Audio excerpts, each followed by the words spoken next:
হযরত মূসা আলাইহিস সালামের লাঠি ছিল, যখন নির্দেশ হতো লাঠি নিক্ষেপ করতে, কখনো সেটা সাপের রূপ ধারণ করত। লাঠি দিয়ে পাথরে যখন আঘাত করত সেখান থেকে পানি বেরিয়ে আসত। লাঠি দিয়ে সমুদ্র পৃষ্ঠে যখন আঘাত করত সেখানে রাস্তা তৈরি হয়ে যেত। এভাবে লাঠির আসা মূসা আলাইহিস সালামকে একটা মুআজিজা দিয়েছেন, এটা বস্তুগত মুআজিজা। মূসা আলাইহিস সালাম পৃথিবী থেকে বিদায় নিয়ে গেছেন, সে লাঠির কারিশমাও শেষ, লাঠির মুআজিজা সেখানেই শেষ। হযরত ঈসা আলাইহিস সালামকে মুআজিজা দিয়েছিলেন, কোন রোগীর মাথায় হাত বুলিয়ে দিতেন, সুস্থ হয়ে যেতেন। মৃত ব্যক্তির দিকে ইঙ্গিত করলে জীবিত হয়ে যেতেন। ঈসা আলাইহিস সালামকেও আল্লাহ পাক চিকিৎসা বিজ্ঞানের জগতে মুআজিজা দিয়েছেন। সুলাইমান আলাইহিস সালামকে অনেক মুআজিজা দিয়েছেন। এভাবে পৃথিবীতে যত নবী পাঠিয়েছেন সকল নবীদের এক একটি মুআজিজা দিয়েছেন, কিন্তু সেই নবী যখন পৃথিবী থেকে বিদায় নিয়ে গেছেন সেই মুআজিজা আর অটুট নেই, সেই মুআজিজা আর বাকি নেই। কিন্তু রাসূল করিম সাল্লাল্লাহু আলাইহি ওয়াসাল্লামকে বহুমুখী মুআজিজা আল্লাহ পাক দিয়েছেন। কিছু মুআজিজা জীবদ্দশায় ছিল, আবার কিছু মুআজিজা কিয়ামত পর্যন্ত। রাসূল পৃথিবীতে নেই, আমাদের মাঝে নেই, কিন্তু কিয়ামত পর্যন্ত সেই মুআজিজা চলমান থাকবে। وعن أنس بن مالك رضي الله عنه قال رسول الله صلى الله عليه وسلم لا يؤمن أحدكم حتى أكون أحب إليه من والده وولده والناس أجمعين أو كما قال النبي عليه الصلاة والسلام.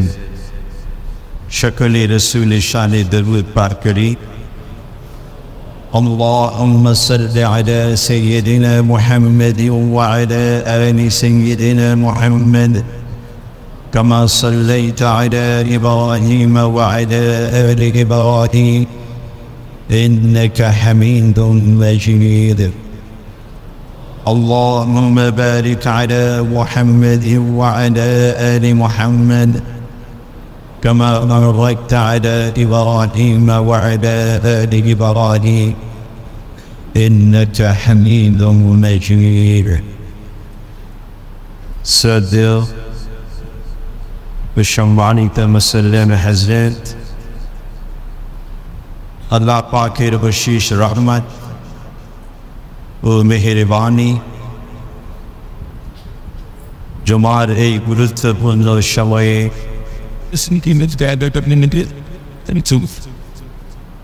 ফরজ ইবাদত সালাতুল জুমআ, দ্বীনি আলোচনা ও খুতবা শোনার উদ্দেশ্যে ঠিক সময়ে তার ঘরের মেহমান হিসেবে উপস্থিত হওয়ার মতো আমাদেরকে তৌফিক নসিব করেছেন, সুযোগ করে দিয়েছেন। এই জন্য শুকরিয়া জ্ঞাপন করে সকলে বলে আলহামদুলিল্লাহ। আল্লাহ রাব্বুল আলামিন জগতের বুকে রুবুবিয়্যাত পরিকল্পনা করেছেন। কুদরতি সেই পরিকল্পনা হলো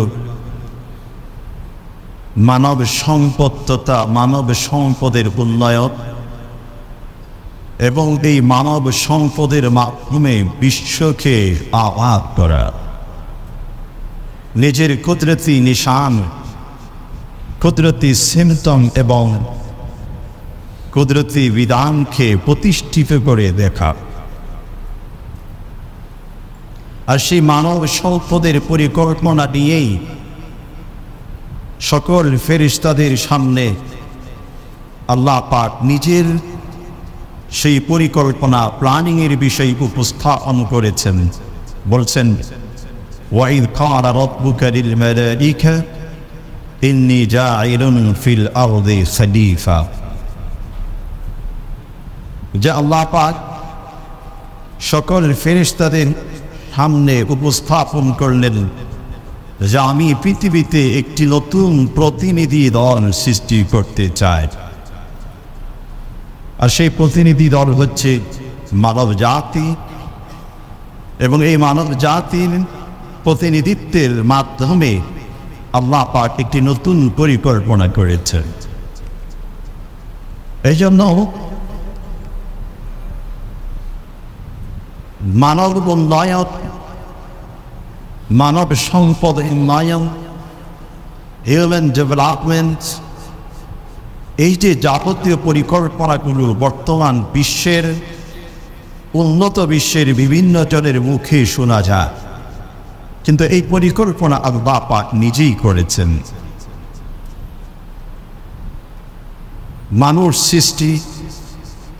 মানব সৃষ্টির মাধ্যমে এই পৃথিবীকে কিভাবে আবাদ করবেন, এই পরিকল্পনা।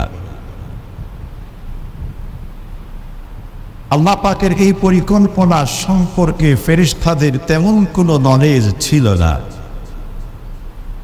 এই জন্য তারা অতীতের অভিজ্ঞতার আলোকে বলেছেন,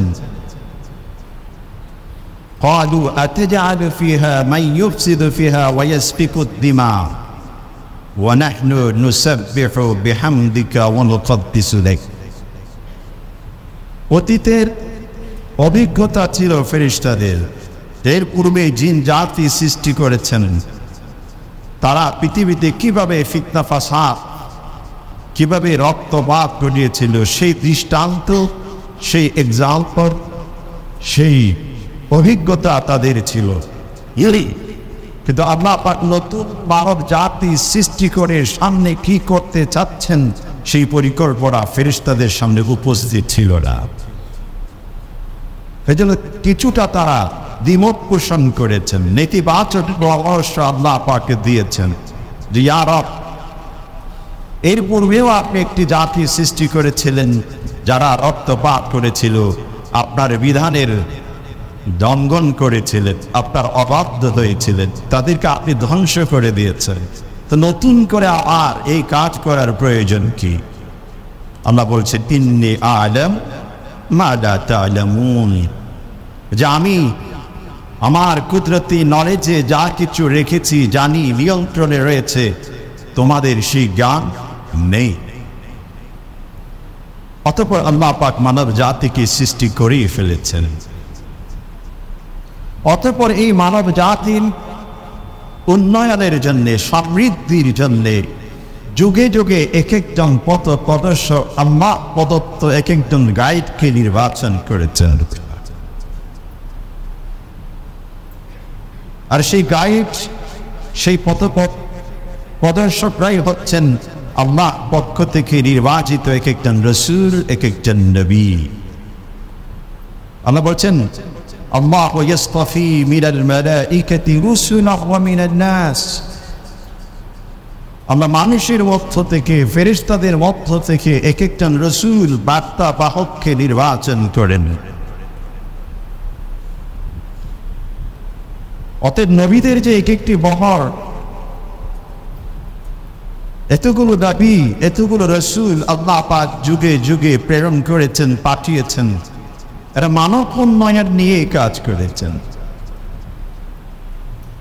কারণ বর্তমান বিশ্বে জ্ঞান ও বিজ্ঞানের এই জগতে হিউম্যান ডেভেলপমেন্ট নিয়ে যারা কাজ করে, তারা কোন কোন সেক্টর, কোন কোন বিষয় নিয়ে কাজ করে, এগুলো নিয়ে যদি আমরা একটু পর্যালোচনা করে স্পষ্ট হয়ে যায়। তারা মানুষের শিক্ষা নিয়ে কাজ করে, মানুষের সুস্বাস্থ্য নিয়ে কাজ করে, নারী এবং শিশু নিয়ে কাজ করে, শিক্ষা সংস্কৃতি নিয়ে কাজ করে, সামাজিক উন্নতি নিয়ে কাজ করে, হ্যাঁ, মানুষের আবাসন প্রকল্প নিয়ে কাজ করে, দরিদ্র মোচন নিয়ে কাজ করে, সুবিধা বঞ্চিত পিছনে থাকা জাতি গোষ্ঠী নিয়ে কাজ করে। এগুলোকেই আমরা হিউম্যান ডেভেলপমেন্ট বা হিউম্যান রিসোর্সকে নিয়ন্ত্রণ করা আমরা বুঝি।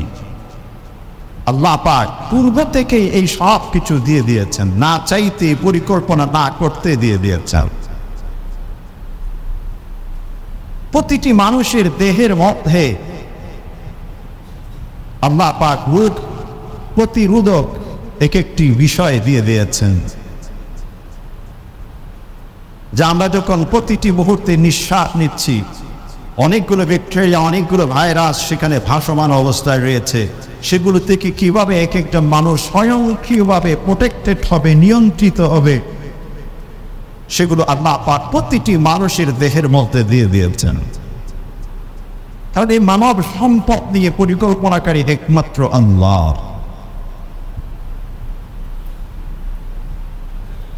একই সাথে মানুষের খাদ্য, এক এক অঞ্চলের এক এক জনপদের মানুষের খাদ্যের তালিকা ব্যতিক্রম। ইউরোপের মানুষ এক ধরনের খাদ্যকে পছন্দ করে, এশিয়ার মানুষ এক ধরনের খাদ্যকে পছন্দ করে, উপমহাদেশের মানুষ এক ধরনের খাদ্য পছন্দ করে, আরব জাতি এক ধরনের খাদ্য পছন্দ করে। আবহাওয়ার সাথে এনভায়রনমেন্ট সব কিছুর উপর ভিত্তি করে আল্লাহ পাক এই সব কিছু সরবরাহ করছে। এই জন্য দেখা যায় এক এক মাটিতে এক এক ফল, এক এক মাটিতে এক এক ফুল, এক এক মাটিতে এক এক স্বাদের খাদ্য দ্রব্য আল্লাহ পাক উৎপাদন করে থাকেন। তো এই মানব সম্পদ উন্নয়নের সবচেয়ে গুরুত্বপূর্ণ যে বিষয়টি, সেটা হচ্ছে হিউম্যানিটি, মানবতা বোধ। আমি যে একজন মানুষ,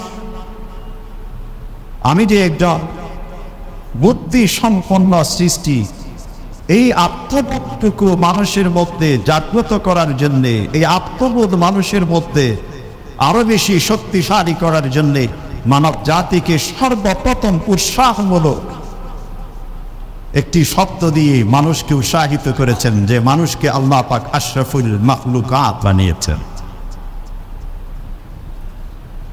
এই আশরাফুল মাখলুকাত, এই শব্দটি, এই উপাধি, এই টাইটেল, এটা মানুষকে অনেক অনেক অন্যায় জগৎ থেকে রক্ষা করে।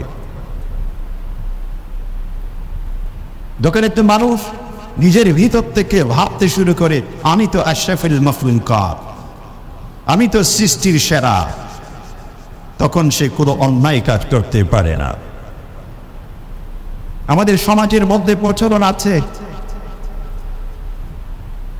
যে কোনো শিক্ষিত পরিবারের সন্তান, কোনো অভিজাত পরিবারের সন্তান যদি অন্যায় কোনো কাজ করে, সামান্য হোক, ছোট হোক, বড় হোক, সমাজের মানুষ বলতে থাকে, বাবা তোমার পিতা, তোমার দাদা, তোমার পরদাদা এমন ঐতিহ্যবাহী ব্যক্তিত্ব ছিলেন, এই তুমি তোমার মাধ্যমে এই কাজ কিভাবে হবে, এই কাজ তুমি করতে পারো না। আর কোনো মানুষ, কোনো সন্তানের মনের ভিতর যখন এই উপলব্ধি, অনুভূতি আসে যে আমি তো অমুকের সন্তান, আমার বাবা এই করতেন, আমার দাদা এই করতেন, তাহলে আমার পক্ষে এমন কাজ করা, হীন কাজ করা, এটা কখনো মানায় না, শোভা পায়। মানুষের পরিচয়, মানুষের সম্পর্ক মানুষকে অনেক কিছু থেকে সেভ করে, রক্ষা করে, হেফাজত করে।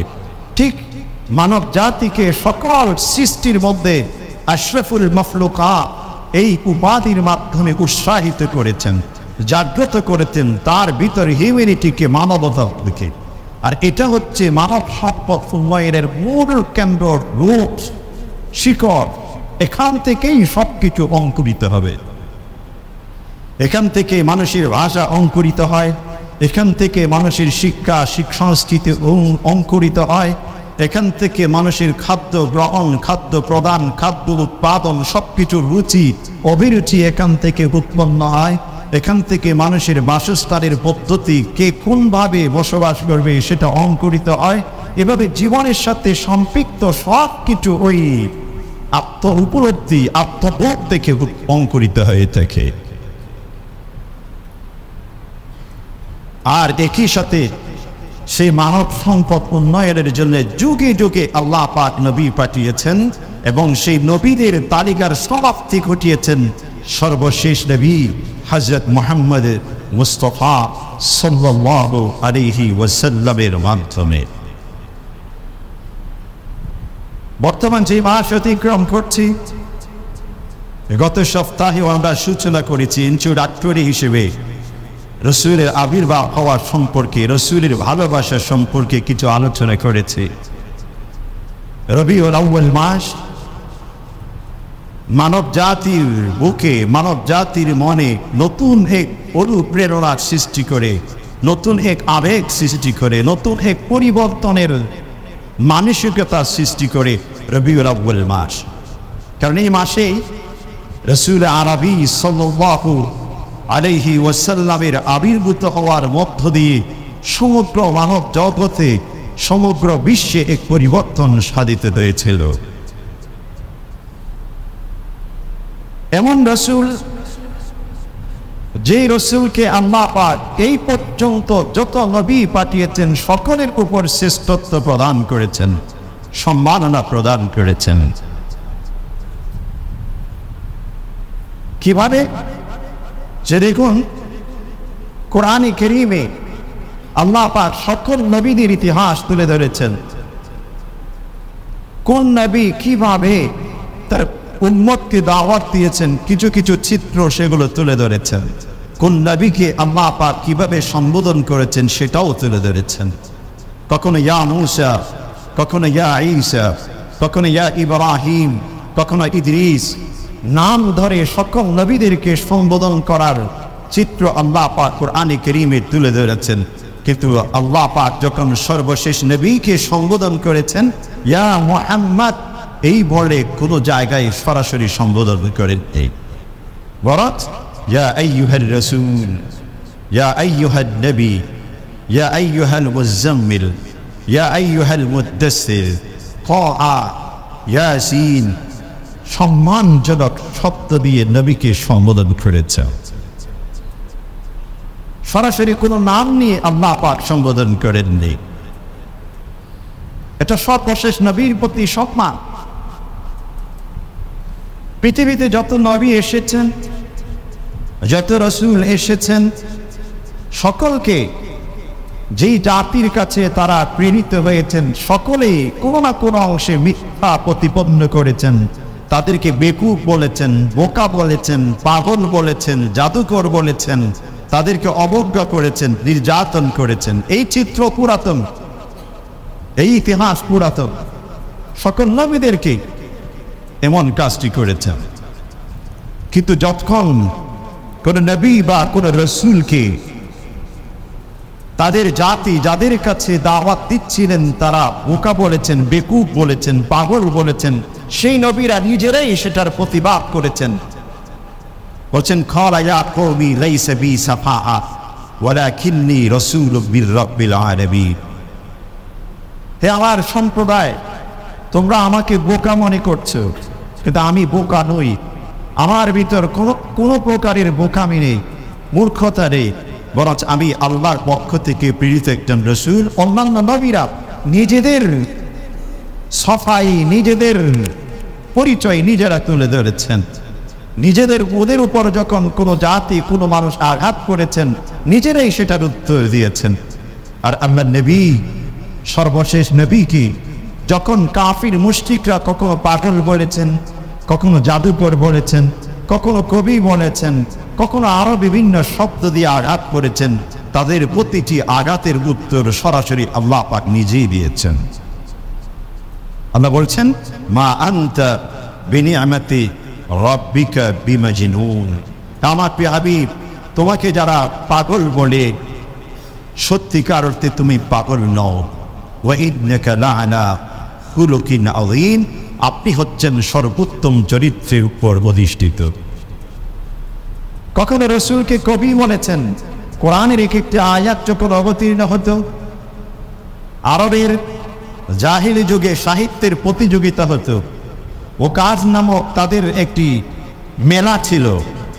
সেই মেলার মধ্যে সাহিত্য প্রতিযোগিতা হতো, যে আরবের বড় বড় কবিরা সেখানে তাদের কাব্য চর্চা করতেন, তাদের রচিত কবিতা সাহিত্য উপস্থাপন করতেন, এবং যেই সাহিত্য ভাষা শৈলীর মানদণ্ডে সবচেয়ে বেশি উন্নত হতো সেটাকে বাইতুল্লাহতে ঝুলিয়ে রাখত।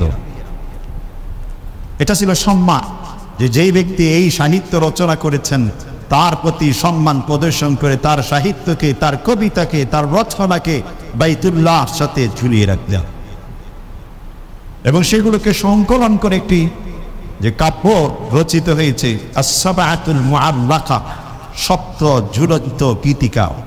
আরবের সেই সমস্ত 7 জন কবির সেই কবিতাকে নিয়ে একটি কবিতা একটি কাব্য রচনা হয়েছে। এমন সাহিত্য প্রতিযোগিতার সময় ঠিক যখন রাসূল করিম সাল্লাল্লাহু আলাইহি ওয়াসাল্লাম কোরআন কারীমের এক একটি আয়াত মানুষের সামনে তুলে ধরতেন, উপস্থাপন করতেন, তখন ওই সাহিত্যগুলো, মানব রচিত সাহিত্য কোরআনের সাহিত্যের সামনে সম্পূর্ণ পরাজিত হয়ে যেত। আর ঠিক তখন ওই জাহিলি যুগের সাহিত্যিকরা রাসূলকে নতুন করে তীর নিক্ষেপ করতেন, আঘাত করতেন। যিনি একজন কবি, এটা নবী হতে পারে না, তিনি কাব্য রচনা করেন, কবিতার মতো ছন্দ মিলিয়ে তিনি কথা বলেন, তিনি কখনো নবী হতে পারতেন না। আর আল্লাহ পাক সেটার উত্তরে বলছেন, ওয়ামা আল্লামনাহু আশ-শি'রা ওয়া মা ইয়ানবাগি লা, যে আমি যাকে নবী হিসেবে নির্বাচন করেছি, প্রেরণ করেছি, তাকে কবি হতে হবে এমন কোনো প্রযোজ্য নেই, এমন কোনো প্রয়োজন নেই। কারণ তিনি যখন কথা বলেন সেটা আমি রবের কথা, সেটা আমি রবের ভাষা, আর আমার রবের ভাষার সাথে মোকাবেলা করার মতো, রবের ভাষার সামনে দাঁড়াবার মতো পৃথিবীর কোনো মানুষের রচনা রচিত কোনো কিছু উপস্থাপিত হতে পারে না। আল্লাহ পাক বলছেন, হে আমার নবী, তুমি চ্যালেঞ্জ করতে পারো, কুল্লাইন ইজতামাআতিল ইনসু ওয়াল জিন আলা আন ইয়াতু বিমিথলি হাদাল কুরআন লা ইয়াতুনা বিমিথলি ওয়ালাউ কানা বা'দুহুম লিবা'দিন যাহিরা। যে পৃথিবীর জিন জাতি, মানব জাতি সকলে একত্রিত হয়ে কোরআনের মতো আরেকটি কাব্য, আরেকটি সেন্টেন্স রচনা করতে যদি তারা চেষ্টা করে, এমনকি পৃথিবীর সমস্ত মানব, সমস্ত জিন জাতি ব্যতীত আরো অন্য কারো কাছ থেকেও যদি তারা সহযোগিতা গ্রহণ করতে চায়, সেটাও তারা গ্রহণ করতে পারবে। এরপরেও কোরআন কারীমের মতো ছোট্ট থেকে একটি ছোট্ট বাক্য, আয়াত কোনো ব্যক্তির পক্ষে রচনা এটা কখনো সম্ভব নয়। রাসূলের মুখে উচ্চারিত সে কোরআনের উপর যখন আঘাত করেছেন, আল্লাহ পাক স্বয়ং নিজেই উত্তর দিয়েছেন। তিনি হচ্ছেন সর্বশেষ নবী। এমনকি পৃথিবীতে যত নবী রাসূল প্রেরণ করেছেন, সমস্ত নবীদেরকে আল্লাহ পাক কিছু মিরাকল পাওয়ার দিয়েছেন, অলৌকিক শক্তি দিয়েছেন। হযরত মূসা আলাইহিস সালামের লাঠি ছিল, যখন নির্দেশ হতো লাঠি নিক্ষেপ করতে, কখনো সেটা সাপের রূপ ধারণ করত। লাঠি দিয়ে পাথরে যখন আঘাত করত, সেখান থেকে পানি বেরিয়ে আসতো। লাঠি দিয়ে সমুদ্র পৃষ্ঠে যখন আঘাত করত, সেখানে রাস্তা তৈরি হয়ে যেত। এভাবে লাঠির আসা মূসা আলাইহিস সালামকে একটা মুজিজা দিয়েছেন, এটা বস্তুগত মুজিজা।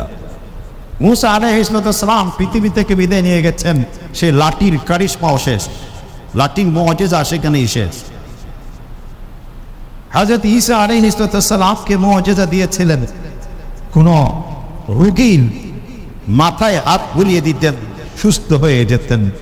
মৃত ব্যক্তির দিকে ইঙ্গিত করলে জীবিত হয়ে যেতেন। ঈসা আলাইহিস সালামকেও আল্লাহ পাক চিকিৎসা বিজ্ঞানের জগতে মুজিজা দিয়েছেন।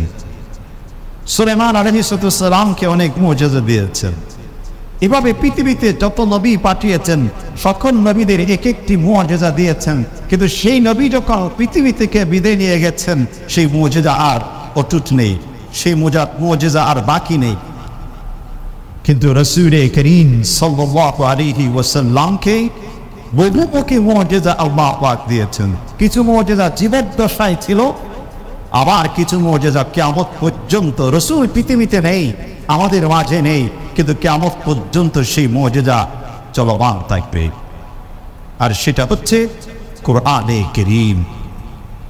এজন্য কোরআন একটি অলৌকিক শক্তি, কোরআন অলৌকিক গ্রন্থ। আল্লামা জালালউদ্দিন সুয়ুতি রাহমাতুল্লাহি আলাইহি হাসাইসুল কুবরা, একই সাথে দালাইলুন নবুওয়া, এই গ্রন্থের মধ্যে রাসূলের শ্রেষ্ঠতম মুজিজা হিসেবে উল্লেখ করেছেন কোরআনে কারীম। এই কোরআন কিয়ামত পর্যন্ত বাকি থাকবে। আর যেদিন পৃথিবী থেকে কোরআনে কারীম উঠে যাবে, সেদিন পৃথিবীর ধ্বংসের সূচনা হবে।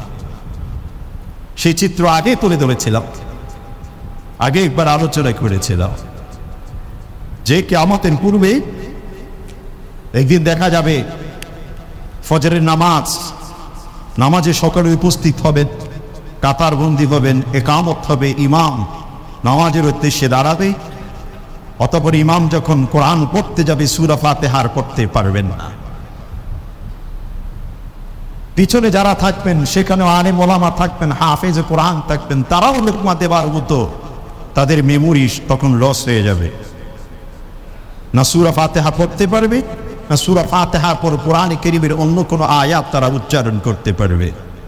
অতঃপর যদি কোনো ব্যক্তি নামাজের মধ্যে কোরআন ভুলে যায়, সে ব্যক্তি নামাজ কিভাবে সম্পন্ন করবে মাসলাগত বিষয়, তিনি তাসবিহের মাধ্যমে বিভিন্ন দোয়া আদি মাসনুরের মাধ্যমে নামাজ শেষ করবেন।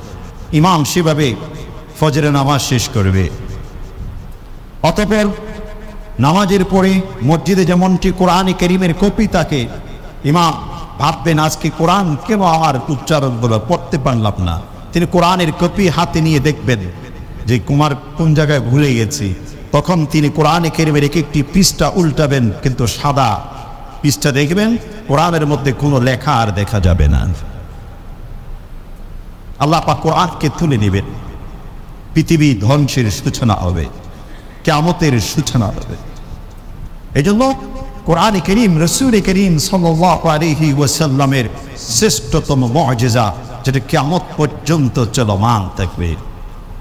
পৃথিবীতে অনেক কিতাব এডিশন হয়, new addition, first, second, third, fourth, যুগ যুগ ধরে সেটা নতুন করে রচনা হয়। অনেক কবি সাহিত্যিকদের দেখবেন একেবারে পুরাতন কবি, তাদের কবিতার মধ্যে আধুনিক যুগের সাহিত্যিকরা সেগুলোকে নতুন করে সাজায়। যেই শব্দটি আজ থেকে 1000 বছর পূর্বে কিভাবে উচ্চারিত হতো, কিভাবে কোন অর্থে ব্যবহৃত হতো, এখন সেটা কিভাবে উচ্চারিত হয়, কিভাবে সেটা ব্যবহৃত হয়। পৃথিবীতে সেই চর্চা হচ্ছে।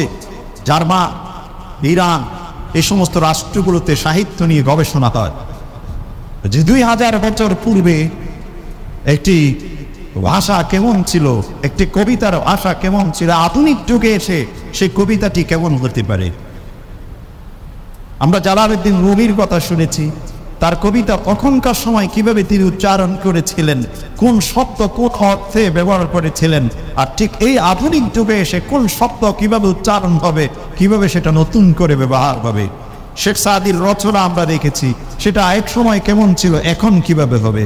শেক্সপিয়ারের সাহিত্য আমরা চর্চা করি, অতীতে কেমন ভাবে তিনি যখন রচনা করেছিলেন সেটা কেমন ছিল, আর এই যুগে আধুনিক যুগে এসে এটা কোন স্ট্যান্ডার্ড কোয়ালিটি উচ্চারণ করা যেতে পারে, তার অর্থ নতুন করে কি হতে পারে, এটা নিয়ে গবেষণা হয়।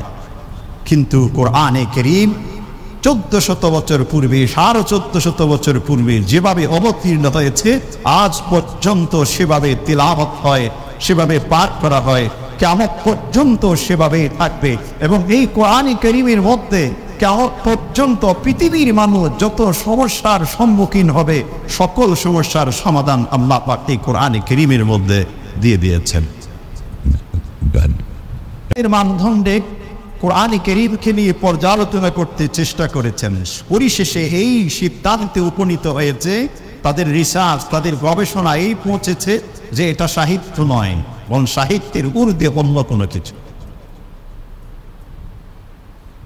ইন হাদা ইল্লা কালামু খালিকিল কুওয়া ওয়াল কাদার, এটা কোনো মানুষের রচনা যেহেতু নয়, এটা একমাত্র সেই মহান রব্বুল আলামিনের কালাম ছাড়া অন্য কোনো কিছু নয়। এটাকে মানুষের রচিত সাহিত্যের সাথে কম্পেয়ার, তুলনা, পর্যালোচনা কখনো সম্ভব না। এজন্য কোরআন রাসূল কারীম সাল্লাল্লাহু আলাইহি ওয়াসাল্লামের শ্রেষ্ঠতম একটি মুজিজা। এমন রাসূল আমরা পেয়েছি, এমন রাসূল আমরা পেয়েছি। পৃথিবীতে পূর্বে যত নবী প্রেরণ করেছেন, সকল নবীদেরকে নির্দিষ্ট একটি জাতির কাছে প্রেরণ করেছেন, নির্দিষ্ট একটি জনপদে প্রেরণ করেছেন, নির্দিষ্ট একটি ভূখণ্ডে একটি নির্দিষ্ট সময়ের জন্য প্রেরণ করেছেন। আর সর্বশেষ নবী হযরত মুহাম্মদ মুস্তাফা সাল্লাল্লাহু আলাইহি ওয়াসাল্লামকে সামগ্রিকভাবে নবী হিসেবে প্রেরণ করেছেন। সমগ্র বিশ্ববাসীর জন্যে, বিশ্বের যত জনপদ রয়েছে সকল জনপদের জন্যে, সকল জনপদের বসবাসকারীর জন্যে, সকল জাতির জন্যে, টোটাল ভূমি বা ভূখণ্ডের জন্যে, নির্দিষ্ট আরবের নির্দিষ্ট কোনো স্থানের জন্যে রসুলকে নির্বাচন করে পাঠাইনি।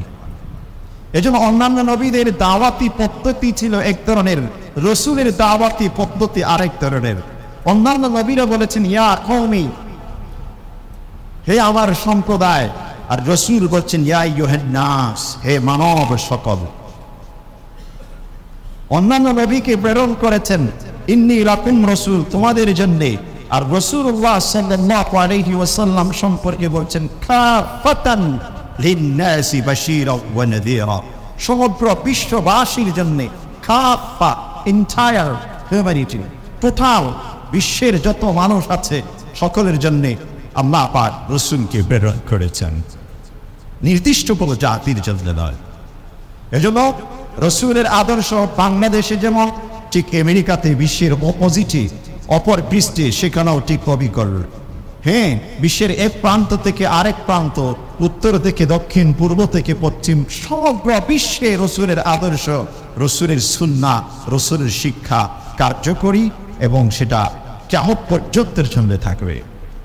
কোন ব্যক্তি যদি রসুলের আদর্শকে নিয়ে কথা বলতে চেষ্টা করে, এটা একমাত্র আরবের মধ্যে চলে, বাংলাদেশে চলবে না। এটা শুধুমাত্র বাংলার ভূখণ্ডে চলতে পারে, অন্য কোনো ভূখণ্ডে চলবে না। এটা আমেরিকার ভূখণ্ডে চলতে পারে, বাংলার ভূখণ্ডে চলতে পারবে না, এটা হবে ভুল। রসুলকে এই সংক্ষিপ্ত বা এই সংকুচিত বা এই কনফাইন্ড কিছু জাতির জন্য, ভূখণ্ডের জন্য আল্লাহ পাক প্রেরণ করেননি। এটা রসুলের অন্যতম বৈশিষ্ট্য, সর্বশেষ নবী। একই সাথে রসুলকে সর্বশেষ নবী হিসেবে প্রেরণ করেছেন। মা কানা মুহাম্মাদুন আবা আহাদিন মির রিজালিকুম ওয়ালাকিন রাসূলুল্লাহি ওয়া খাতামান নবিয়্যিন, যে রসুল যেমনটি তিনি রসুল, ঠিক তেমনি ভাবে তিনি সর্বশেষ নবী। এটা আকীদার বিষয়, আমাদের বিশ্বাসের একটি পাঠ। কোন ব্যক্তি রসুল করিম সাল্লাল্লাহু আলাইহি ওয়াসাল্লামকে রসুল মেনেছেন, নবী মেনেছেন, কিন্তু পাশাপাশি এই আকীদা, এই বিশ্বাস যদি তিনি ধারণ না করে যে তিনি সর্বশেষ নবী, এরপরে আর কোনো নবী আসতে পারবে না, আসার কোনো পরিকল্পনা আল্লাহর পক্ষ থেকে নেই, তাকেই সর্বশেষ নবী হিসেবে পাঠিয়েছেন, এই আকীদা, এই বিশ্বাস আমাদের অন্তরে থাকতে হবে। কারণ যদি এই বিশ্বাসের মধ্যে ঘাটতি থাকে, তিনি কিন্তু কখনো মুমিন হতে পারে না। এজন্য আমাদের আশেপাশে অনেকেই দেখবেন রাসূল করিম সাল্লাল্লাহু আলাইহি ওয়াসাল্লামকে সর্বশেষ নবী মানতে রাজি নন। অনেকে গোলাম আহমদ কাদিয়ানীকে নবী বলে বিশ্বাস করে, তার দেওয়া শিক্ষা দীক্ষার উপরে ভিত্তি করে দিনকে গ্রহণ করতে চেষ্টা করে। তারা অনেক সময় চল চাতুরি করে রসুলের উম্মত হিসেবে মেনে, রসুলের প্রতিনিধি হিসেবে মানুষের সামনে উপস্থাপন করতে চায় ঠিকই, কিন্তু তাদের শিকড়ে হচ্ছে সর্বশেষ নবীকে, খাতামুন নবিয়্যিন, যে নবুয়তের একটি পাঠ, এটাকে তারা আঘাত করে, এটা তারা মানতে চায় না। এবং এখানেও কিন্তু ইহুদিদের একটি ষড়যন্ত্র রয়েছে। যারা বুদ্ধিমান, যারা শিক্ষিত সমাজ, যারা কোরআন এবং সুন্নাহ নিয়ে রিসার্চ করে, তারা এই বিষয় সম্পর্কে সচেতন। এজন্য আমাদেরকে সচেতন হতে হবে এই বিষয়টা নিয়ে। রসুল সর্বশেষ নবী, খাতামুন নবিয়্যিন, এরপর আর কোনো নবী আসবেন না, আসতে পারে না। কেউ যদি এরপরে নবী হিসেবে কেউ দাবি করেন অন্য কাউকে, তাহলে তিনি মুমিন নন, তিনি ঈমানের কাতার থেকে ছিটকে পড়ে গেছেন, পদচ্যুত হয়ে গেছেন, তাকে অনুসরণ করার কোনো সুযোগ নেই। আমরা এই বিষয়ে অতীতেও আপনাদের সচেতন করেছি। আমাদের মিরপুরের ওলামায়ে কেরাম, আইম্মায়ে মাসাজিদ, ফতাওয়ায়ে মাসাজিদ, এই সম্পর্কে থানা থেকে শুরু করে রাষ্ট্রীয় বিভিন্ন জায়গাতেও আমরা আমাদের ফাইল, আমাদের সব কিছু উপস্থাপন করেছি, স্মারক আমরা দিয়েছি, সচেতন করেছি যে আমাদের আশেপাশে অনেক জায়গাতে খাতামুন নবিয়্যিন, রসুলকে সর্বশেষ নবী অনেকে মানতে চান না। তারা নতুনভাবে যে অন্য কাউকে নবী হিসেবে উপস্থাপন করে, নতুন একটি ধর্মের মতো করে তারা আমল ইত্যাদি করতে চেষ্টা করে। এটা সম্পূর্ণ ভ্রান্ত, এটা মানুষকে বিভ্রান্তিতে ফেলবার অন্যতম একটি ষড়যন্ত্র। মানুষের ঈমানকে বিনষ্ট করার অন্যতম ষড়যন্ত্র। এর বিরুদ্ধে যেমন দাঁড়াতে হবে, একে রুখে দাঁড়াতে হবে, যার যেইটুকু শক্তি সামর্থ্য আছে সেটার বিপক্ষে অবস্থান করতে হবে, সকলকে সচেতন করতে হবে এবং নিজের আকীদাকেও সংশোধন বিশুদ্ধ করতে হবে যে রাসূল সর্বশেষ নবী, অন্য কোনো নবী আর আসতে পারেন না। এটা সর্বশেষ নবীর বৈশিষ্ট্য যে তারপর আর কোনো নবী আসবেন না।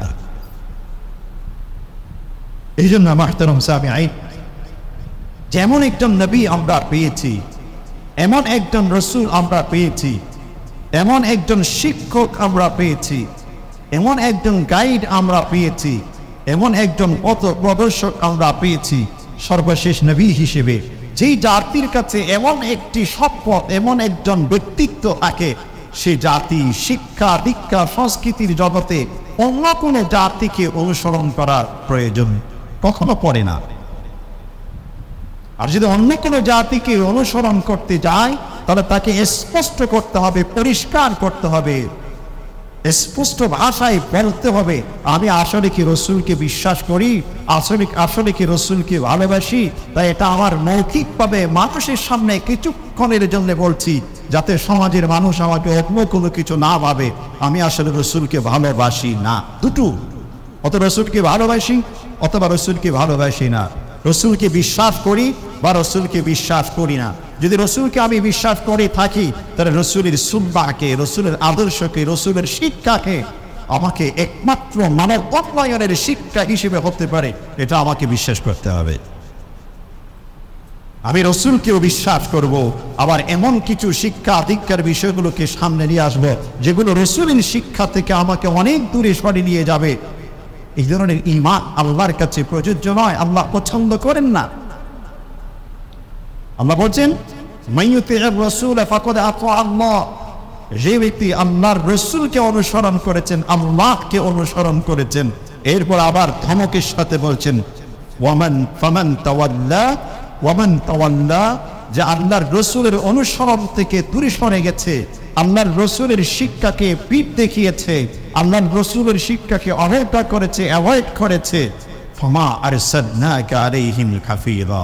আমার প্রিয় হাবিব, তুমি এতে বিচলিত হইও না, কারণ তোমাকে আমি তো তাদের জন্য দারওয়ান হিসেবে প্রেরণ করিনি। তুমি তাদের সামনে তোমার দাওয়াতটুকু পৌঁছে দিবে, সেটা সে কিভাবে গ্রহণ করবে তার উপর সেটা ডিপেন্ড করে, নির্ভর করে। এই জন্য মুহতারাম সামিঈন, এই বিষয়গুলো আমাদের কাছে স্পষ্ট হওয়া প্রয়োজন যে রাসূলকে আমি কতখানি কিভাবে গ্রহণ করি। গত সপ্তাহে বলেছিলাম ওমর ইবনুল খাত্তাব রাদিয়াল্লাহু আনহু সেই ঘটনা, সাহাবীদের সাথে হাঁটছেন একসাথে, রাসূলুল্লাহ সাল্লাল্লাহু আলাইহি ওয়াসাল্লাম হঠাৎ ওমর ইবনুল খাত্তাব রাদিয়াল্লাহু আনহু হাত ধরেছেন। ওমর ইবনুল খাত্তাব বলছেন, ইয়া রাসূলুল্লাহ লা আনতা আহাব্বু ইলাইয়া মিন কুল্লি শাই, আপনি আমার কাছে পৃথিবীর সব কিছুর চাইতে প্রিয়, ইল্লা বিন-নাফসি, তবে আমার প্রাণের চাইতে বেশি প্রিয় না। রাসূল সাথে সাথে বলেছেন, লা ইয়া ওমর, ওমর এমন হতে পারে না, বাল আকুনু আহাব্বা ইলাইকা মিন নাফসি, বলছে আমি তোমার কাছে তোমার প্রাণের চাইতেও বেশি প্রিয় হতে পারে। ওমর ইবনুল খাত্তাব তখন বলছেন, মিনাল আন ওয়াল্লাহি লা আনতা আহাব্বু ইলাইয়া মিন কুল্লি শাই ওয়া মিন নাফসি, আজ থেকে আপনি পৃথিবীর সব কিছু এবং আমার প্রাণের চাইতেও আপনি প্রিয়। রাসূল ইসলাম বলছেন, আল আন ইয়া ওমর, হে ওমর, এখন তোমার ঈমান পরিপূর্ণ হয়েছে, এখন তোমার ঈমান পরিপূর্ণ হয়েছে। রজনী ঈমান কতখানি দুর্বল, ঝরঝরে, নড়বড়ে, এটা রাসূলের ইশক, রাসূলের মহাব্বত, রাসূলের ভালোবাসা শুধু মুখে মুখে বলার মধ্যে নয়, রাসূলকে আমার ব্যক্তি জীবনে কতখানি আমি গ্রহণ করতে পেরেছি সেটা অনুভব। আমরা এক একজন খেলোয়াড়কে ভালোবাসি, বিশ্বের এক প্রান্তে, যার সাথে কখনো দেখা হয়নি, যার কাছে পাওয়ার তেমন কোনো আমার নেই, সেই খেলোয়াড় কিভাবে চুল রেখেছে, কিভাবে পোশাক পরেছে, কোন জার্সি সে পরেছে, সেটাকে আমি বিশ্বের অন্য প্রান্তে অনুসরণ করি। এটা একটা হিরিক, এটা একটা আমাদের ট্রেন্ড হয়ে গেছে। কিন্তু যেই নবী, যেই রাসূল, মানুষের মুক্তির জন্য সারাক্ষণ কেঁদেছেন, উম্মতি উম্মতি বলে সাজদায় ডুটে পড়েছেন। সেই রসুল কিভাবে চুল রেখেছেন, সেই রসুল কোন জার্সি পছন্দ করেছেন, সেই রসুল কোন ইউনিফর্ম পছন্দ করেছেন, সেই রসুল যে আমার ফ্যামিলি স্ট্রাকচার কেমনভাবে হতে হবে সেটার রূপরেখা দিয়েছেন। সেই রসুল আমার সোশ্যাল স্ট্রাকচার কেমন হতে হবে, সামাজিক রূপরেখা কেমন হবে সেটা দিয়েছেন। এমনকি আমার যে একটা রাষ্ট্রীয় রূপরেখা কেমন হতে পারে সেটা দেখিয়ে দিয়েছেন, বাস্তবায়ন করে দেখিয়েছেন। সেই রসুলকে আমরা অনুসরণ করতে পারি না, তাহলে কিভাবে রসুলের ভালোবাসি বলে দাবি করি? অথচ আল্লাহ রসুল বলছেন লা ইউমিনু আহাদুকুম, তোমাদের মধ্যে কেউ পরিপূর্ণ মুমিন হতে পারবে না। বিশুদ্ধ হাদিস, হাত্তা আকুনা আহাব্বা ইলাইহি মিন ওয়ালিদি ওয়া ওয়ালাদি ওয়ান নাসি আজমাইন। মানুষের তিন ধরনের সম্পর্কের কথা উল্লেখ করেছেন। মিন ওয়ালিদি, পৈতৃক সম্পর্ক, মানুষ পৃথিবীতে অনুসরণ করে, সম্মান করে, ফলো করে নিজের মা বাবাকে, দাদা দাদিকে, নিজের উপরের দিকে। একই সাথে যাদের জন্য কাঁদে, যাদের জন্য ব্যতীত হয় নিজের সন্তান, নিজের নাতি, এরা দুটো সম্পর্ককে বলেছেন মিন ওয়ালিদি, পৈতৃক সম্পর্ক, ওয়ালাদি, সন্তানদের সম্পর্ক, ওয়ান নাস, আত্মীয় হতে পারে, প্রতিবেশী হতে পারে, বন্ধু হতে পারে, শিক্ষক হতে পারে, বিভিন্ন ধরনের মানুষের সম্পর্ক হতে পারে। সকল সম্পর্ককে, রিলেশনকে এক শব্দ বলছেন ওয়ান নাস আজমাইন। এই যাবতীয় সম্পর্কের ঊর্ধ্বে রসুলের ভালোবাসাকে যে প্রাধান্য দিতে পারবে, প্রায়োরিটি দিতে পারবে, তিনি হচ্ছেন সম্পূর্ণ এবং পরিপূর্ণ মুমিন। আর যার ভিতর এই পরিপূর্ণ ভালোবাসা নেই, সে ব্যক্তি পরিপূর্ণ মুমিন দাবি করতে পারে না, পরিপূর্ণ মুমিন দাবি করতে পারে না। এজন্য যে আমার স্ত্রী কি বলছেন, রসুলের আদর্শ কি বলছেন, দুটোকে পাশাপাশি রাখতে হবে। আমার সন্তান কি দাবি করে আর রসুলের সুন্নাহ কি দাবি করে, দুটোকে পাশাপাশি রাখলাম। কোনটাকে প্রায়োরিটি দিব, সন্তানের না রসুলের? আধুনিক সমাজ নামের আমাদের সমাজ কি দাবি করে সেটা এক পাশে, রসুলের যেই সমাজনীতি, সমাজের রূপরেখা সেটা কি দাবি করে ওটাকে আরেকটি পাশে। দুটোকে কম্পেয়ার করে আমি কোনটাকে গ্রহণ করব, এটাই আমার পরিচয় তুলে ধরবে। আমি কি রসুলকে ভালোবাসি সত্যিকার অর্থে, আমার ঈমান কি পরিপূর্ণ, না আমি দুর্বল ঈমানের অধিকারী? দুটো পাশাপাশি রাখা যায়। আর যদি আমি সন্তানের চাহিদার কাছে হেরে গিয়েছি, স্ত্রীর চাহিদার কাছে হেরে গিয়েছি, মা বাবার দাবির উপর হেরে গিয়েছি, রসুলের সুন্নাহকে বিসর্জন ত্যাগ দিয়ে দিয়েছি, ছেড়ে দিয়েছি, তাহলে আমাকে বলতে হবে আমি পরিপূর্ণ মুমিন নয়, দুর্বল মুমিন। আমার ঈমানকে যদি পরিপূর্ণ করতে চাই, মজবুত করতে চাই, শক্তিশালী করতে চাই, আমার রিপেয়ার প্রয়োজন, আমাকে সংস্কার প্রয়োজন, আমার সংশোধন প্রয়োজন, আমাকে নতুন করে পিউরিফাই প্রয়োজন। আর সেটার জন্যে রসুলের আদর্শের সামনে আমাকে মাথা নত করতে হবে। আর এমন একটি জাতি আল্লাহ রসুল তৈরি করেছিলেন সাহাবায়ে কেরামদের।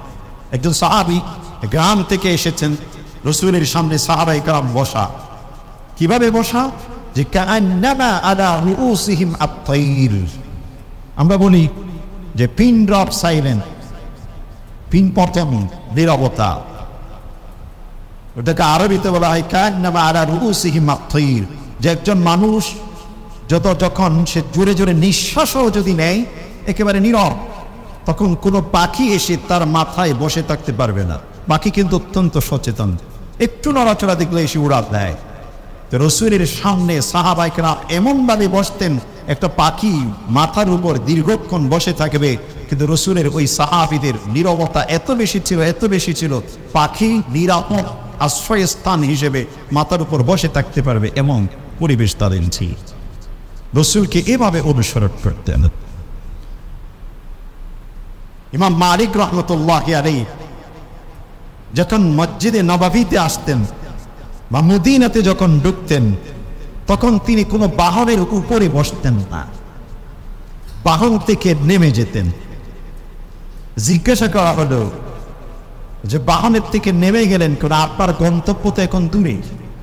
তখন তিনি বলছেন যে ওই জমি, যেই জমিতে রসুল আছেন, সেই জমির উপর আমি মালিক ইবনে আনাস ঘোড়াতে আরোহণ করে, বাহনে আরোহণ করে, বাহনের খুর দিয়ে সেই মাটিকে আঘাত করে চলবে, আমার পক্ষে সেই শোভা, আমি কখনো সেই কাজটি করতে পারবো। মসজিদে নববীতে যখন আসতেন, অনেক দূর থেকে পায়ের থেকে স্যান্ডেল খুলে ফেলতেন। জিজ্ঞাসা করা হলো, অনেক দূর, আপনি এখনো পায়ের থেকে খুলে ফেলছেন কেন, স্যান্ডেল খুলে ফেলছেন কেন? বলতেন, যে মাটিতে রসুল শুয়ে আছে সেখানে আমি স্যান্ডেল পরে শব্দ করে করে যাব, এটা আমার পক্ষে কখনো সম্ভব নয়। রসুলের প্রতি এমন সম্মান তারা প্রদর্শন করেছেন। আল্লাহ পাক রসুলকে এত বেশি গুণ দিয়েছেন যে চেহারার দিকে তাকিয়ে থাকার জন্য সাহাবায়ে কেরাম প্রতিযোগিতা করতেন। একজন সাহাবী দূর থেকে আসতেন, প্রতিদিন রসুলের ঘরের সামনে দাঁড়িয়ে থাকতেন, কখন রসুল বের হবে একবার দেখার জন্য। যেই রসুলের মুখের লাড়া থেকে সুগন্ধি যেত, যেই রসুলের ঘাট থেকে সুগন্ধি যেত, আতর হিসেবে ব্যবহার করত। মদিনার মেয়েরা তাদের ঘরে যখন বিয়ে হতো, বিয়ের সময় সুগন্ধি ব্যবহার করা এটা সুন্নাহ। তো মদিনার মহিলারা নিজেদের মেয়েদের যখন বিয়ে দেবেন, বিয়ের পূর্বে রসুলের কাছে পাঠাতেন একটা শিশি নিয়ে, একটা পাত্র নিয়ে, যে রসুলের থেকে কিছু শরীরের ঘাম নিয়ে আসো, আজকে বিয়েতে সুগন্ধি হিসেবে সকলের কাছে যেন ব্যবহার করা যায়। এমন নবী, এমন রসুল আল্লাহ পাক দিয়েছেন। সেই রসুলের আদর্শকে অনুসরণ না করে যাদের গায়ের ঘাম থেকে দুর্গন্ধ, পচা গন্ধ বের হয়, তাদেরকে আমরা অনুসরণ করি। দুঃখের বিষয়, আফসোসের বিষয়। উত্তম জিনিস থাকতে মার্কেটে শপিংয়ে যখন যাই, তখন ব্র্যান্ড, যেটা সবচেয়ে উন্নত ব্র্যান্ডের জিনিস আমরা পছন্দ করি। কাপড়, খাদ্য, ব্যবহারের যাবতীয় সামগ্রী আমরা যখন খুঁজি, তখন ব্র্যান্ডের জিনিস খুঁজি, সবচেয়ে উন্নত মানের যেটা সেটা আমাকে দিবেন, এটা প্রতিযোগিতা করি, এটাকে নিজেকে প্রেস্টিজিয়াস মনে করি, যে এটা আমার ব্যক্তিত্ব সম্পর্ক, এটা আমার ব্যক্তিত্বের ব্যাপার সেবার, এই জন্য যেন তেন জিনিস আমি ব্যবহার করব না। কিন্তু আদর্শ হিসেবে, জীবন চলার পদ্ধতি হিসেবে আল্লাহ পাক সর্বোত্তম ব্র্যান্ডের চরিত্রবান একজন রূপরেখা আমাদেরকে দিয়েছেন রসুল। আর আমরা সেটাকে অনুসরণ না করে পচা, যাদের মধ্যে চরিত্র নেই, যাদের কোনো নীতি নেই, ওদেরকে আমরা অনুসরণ করতে বসে থাকি। আফসোসের বিষয়, আল্লাহ রাব্বুল আলামিন আমাদের সবাইকে যেই রসুলকে আমরা পেয়েছি, সেই রসুলের প্রকৃত ভালোবাসা অন্তরে ধারণ করে, আর যখন রসুলের ভালোবাসা আমাদের অন্তরে এসে যাবে, তখন তার কি কি সুন্নাহ, কোন আদর্শ, সেটা কুড়িয়ে কুড়িয়ে আমরা ব্যবহার করব। আব্দুল্লাহ ইবনে ওমর রাদিয়াল্লাহু আনহু সফর করে মদিনা থেকে মক্কায় আসছেন। কাফেলা থেকে হঠাৎ করে তিনি ছুটে চলে গেছেন। যাওয়ার পরে এক জায়গার মধ্যে সেখানে কিছুক্ষণ বসে আছেন, হাঁটু পায়ের উপর হাত দিয়ে। অন্যরা জিজ্ঞেস করেন, আপনি এখানে বসে আছেন? যখন রসুলের সাথে সফর করেছিলাম, রসুল এই জায়গাতে এসে আয়াতের জন্য এভাবে বসেছিলেন, এজন্য আল্লাহর রসুল যে কাজটি করেছিলেন, আমি যদি সেই কাজটি করি, এটার ওসিলা যদি আমার নাজাত হয়, এজন্য আমি এই কাজটি করছি। রসুল কিভাবে বসেছেন, রসুল কিভাবে দাঁড়িয়েছেন, রসুল কিভাবে পরিধান করেছেন, এই সব কিছুকে খুঁজে খুঁজে কুড়িয়ে কুড়িয়ে সাহাবায়ে কেরাম গ্রহণ করেছেন, জীবনের মধ্যে সেটা বাস্তবায়ন করেছেন। এই জন্যেই তো তাদের সম্পর্কে বলা হয়েছে রাদিয়াল্লাহু আনহু ওয়া রাদু আন। তারাও আল্লাহর প্রতি সন্তুষ্ট হয়ে গেছেন, আল্লাহ তাদের প্রতি সন্তুষ্ট হয়ে গেছেন, এবং এরা হচ্ছে সবচেয়ে উলাইকা হুমুল ফাইজুন, এরাই হচ্ছে সকল জাতি, এরাই হচ্ছে জান্নাতি। আল্লাহ রাব্বুল আলামিন আমাদেরকেও রসুলের সেই ভালোবাসা, রসুলের সুন্নাহ, রসুলের আদর্শের প্রতি সেই সম্মান প্রদর্শন করে আমাদের জীবনকে সে আলোকে সাজাবার তৌফিক নসিব করুন। আমিন ইয়া রাব্বাল আলামিন। ওয়া